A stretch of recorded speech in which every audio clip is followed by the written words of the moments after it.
Okay, here's a quick video to just go over why print heads and using a printer with a bad print head in it at some point is a bad idea. So um, here's an example printed on a receipt printer, which is the same technology as what a label printer uses as well with a print head.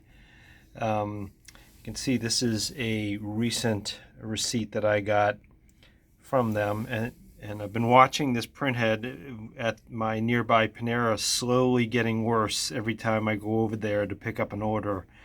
More printhead voids, bad elements in the printhead getting worse and worse with time, and those just tend to multiply and get worse with the friction of the material going over the printhead, eventually wearing out and causing one of those elements to die, and it can no longer heat that area, causing a dark print to appear. So you end up with vertical lines in the direction of the flow of the material, right? So why is this a problem? Well, if you're trying to print barcodes with this same printer, if this were a label printer using printing on this material to a label, let's say, you might imagine, let's take this, and really this is not scaled sort of as much well as I would like, but still makes the point real evident here.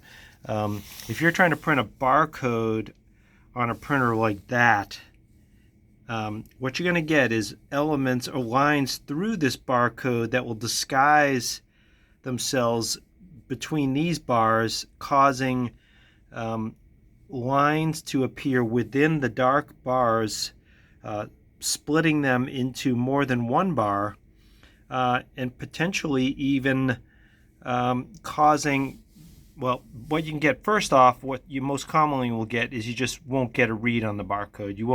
The barcode has internal algorithms that do error checking and validation within itself, okay? So it's not just going to take any old set of bars. The information in the bars has to make sense according to the algorithm. So it may not scan at all.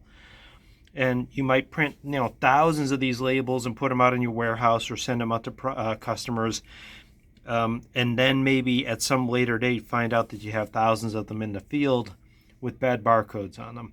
The other thing that can happen that's actually potentially even more dangerous is it could just unluckily translate and validate into a valid barcode, and change the information, instead of hook to some other piece of information, because it unluckily ends up being a valid barcode, but the value in the barcode changes, which is potentially even worse. So look for these lines in your print, possibly in like a horizontal line that you may have somewhere in your label design, or just looking for it in the text. Look for any lines that are going through there. It doesn't mean you have to immediately panic the moment you see lines. Some people are like, well, the barcodes are just there for looks and we don't really scan them.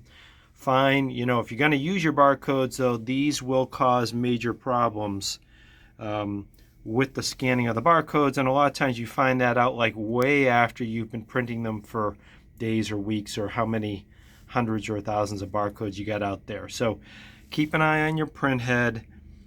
You don't want invalid barcodes all over the place when you are intending to use your barcodes. That can cost you a lot of money. So just a quick lesson here on print heads and scannability of barcodes. Thanks.